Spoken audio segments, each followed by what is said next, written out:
news special. My name is Kai Hoffman. I'm the CEO of the Soar Financial Group, and I've been a bit nervous about this one. And that means I'm excited because I'm talking with Philippe Cloutier in a few short seconds. He's president and CEO of Cartier Resources. Company put out a press release this morning announcing that they have a 2 million ounce resource combined, of course, in all categories at CHIMO.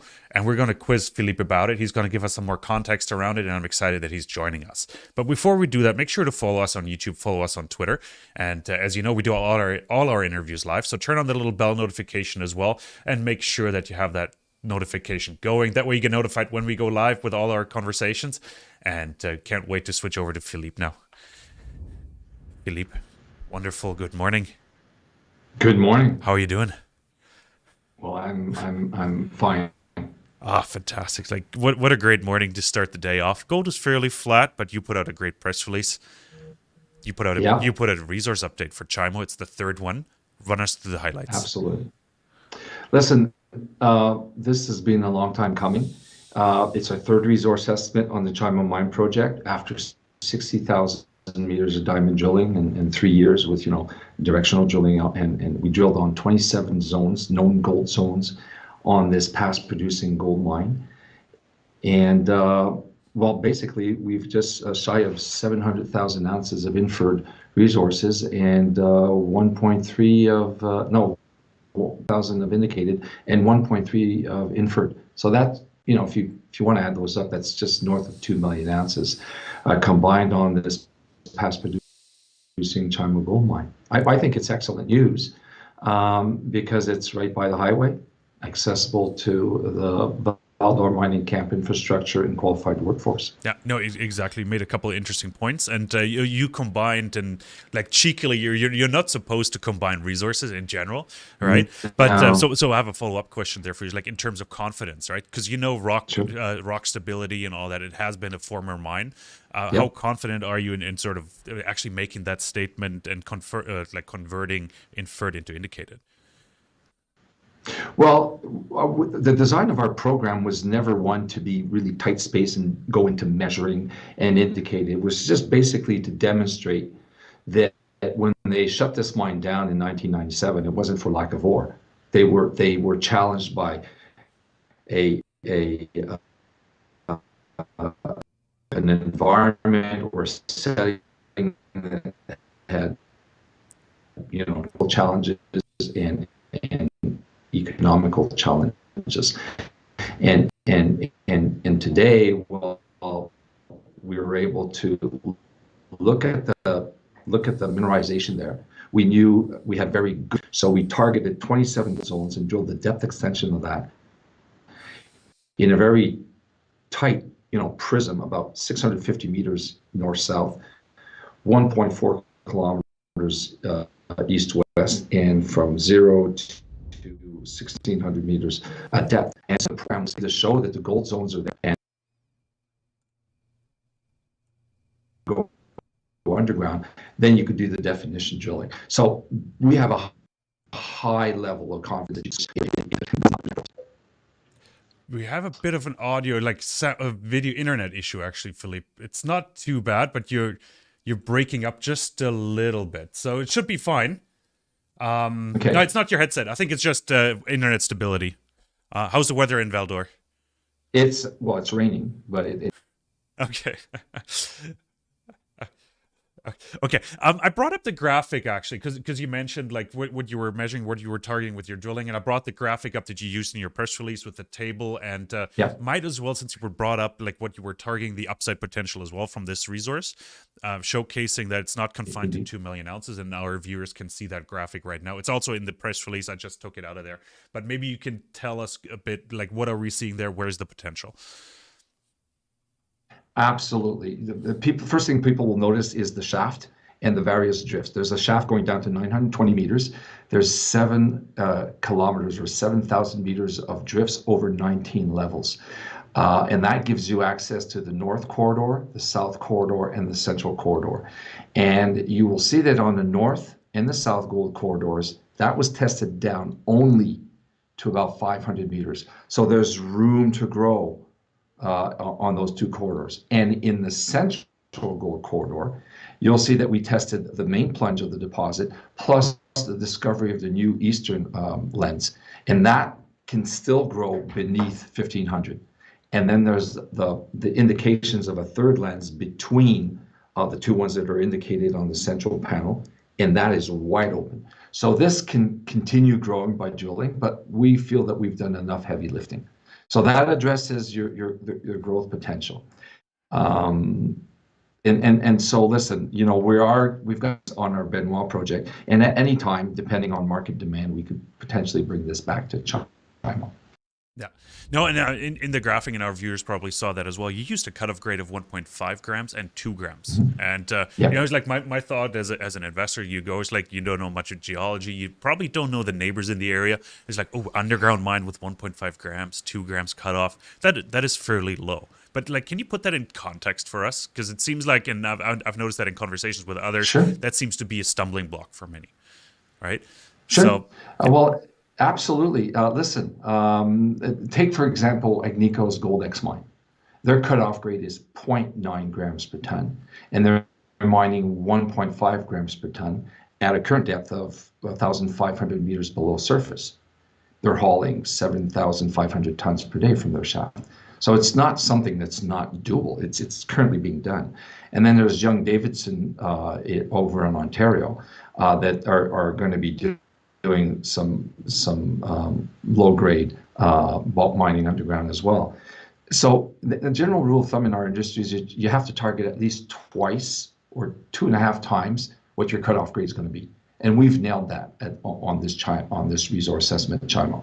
Now, you alluded to how do we calculate that? Well, for one, we're using a price of gold of $1,600 US. That is a decision that is born from our consultants, and they use an 18-month average, right? So you can't walk in and say, where are you going to use this price?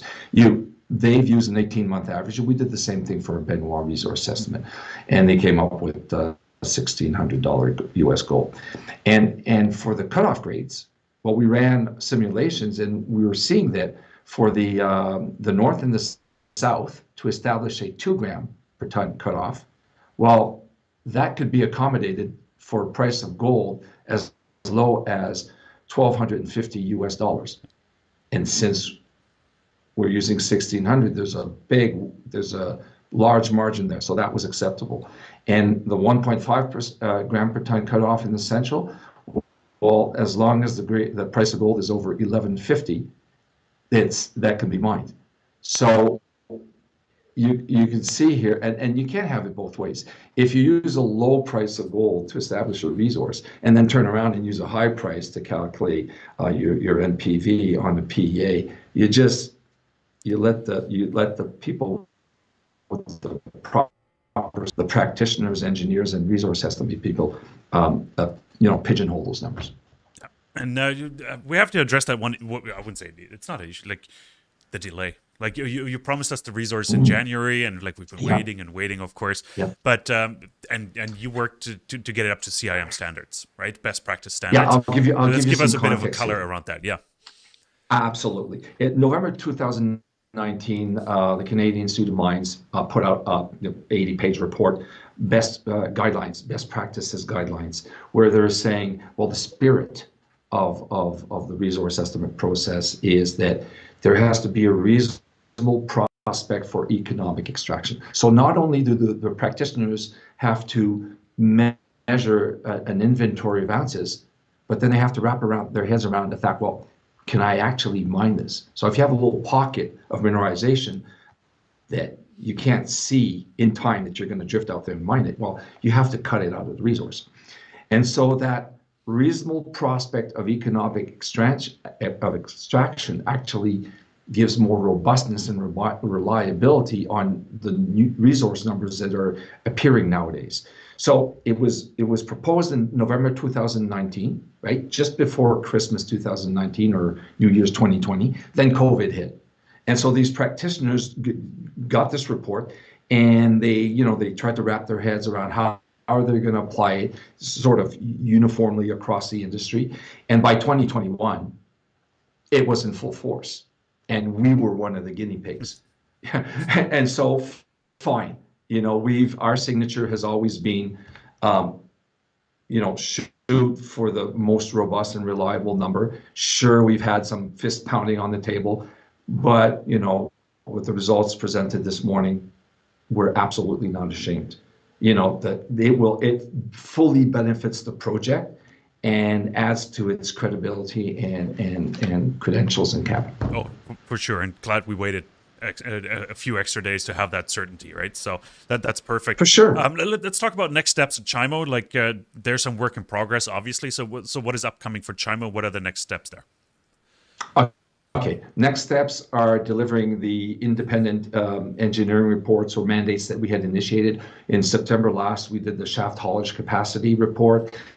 The next one coming is what we call ore sorting or industrial mineralization sorting tests that will demonstrate how you can pre-concentrate or up the grade while lowering the tonnage to send to toll mills.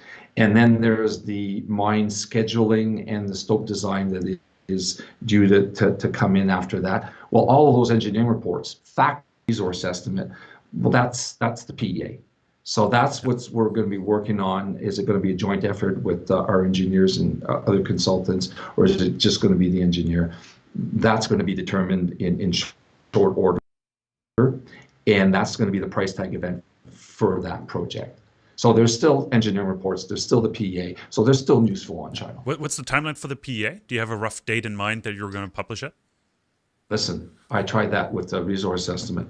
You want me to give you another? We'll do things well, and then we'll move on to the next. Okay. Sounds hopefully by the end of the year, but I mean that's me. Well, I've known you for a while, so I'm not too worried about that. So you are going to deliver, and I'm sure it's going to be as robust as possible, and nobody will be able to poke a hole in it, right? That's the main thing. Yeah. Awesome. I think that's it on CHIMO. I think it was a great resource update. I think the market is quite excited about it from what I've seen this morning so far. First reactions. I'm going to let you go now. I know you got lots of calls. Minds and Money is calling as well. So good luck marketing, getting the word out. I know there's another YouTube video out there that you uploaded this morning, just with a quick 3-minute summary of the press release. So urge everybody to watch that as well if you need some more color. Thanks for joining us, Philippe. That was great. And we're also working very closely with Verify so that the new model will be uploaded and people will be able to go view it and interrogate it, and I'll be able to slice that in my presentation. Just give us some time. The cosmetics is not our department. We focus on the technical. Awesome. Thanks for mentioning that. Actually, that's important. Verify is a super helpful tool, especially if you want to see where some more ounces hidden as well in that resource model. Go take a look. And thanks for joining us. This was an SF Live breaking news special with Philippe Cloutier, President and CEO of Cartier Resources. And we talked about the 2 million ounce resource update they just put out. And make sure to follow us on YouTube, follow us on Twitter, hit that like and subscribe button. Don't forget that bell notification as well, because we do all our interviews live. That way you do have a bit of an advantage over the replay crowd. Thanks for tuning in. We'll be back at 10 a.m. with Brian.